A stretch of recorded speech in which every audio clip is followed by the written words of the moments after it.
Here's how to set an out-of-office reply in Gmail in 2026.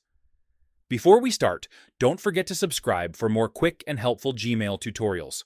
First, open Gmail in your web browser and make sure you're signed in. In the top right corner, click the gear icon, then select See All Settings.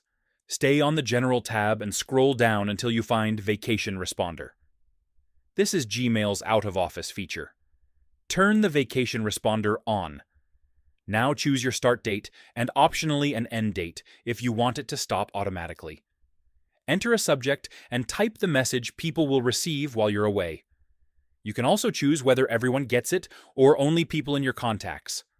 Once you're done, scroll down and click Save Changes. That's it. Your out-of-office reply is now active in Gmail. Subscribe for more Gmail tips and short tutorials like this.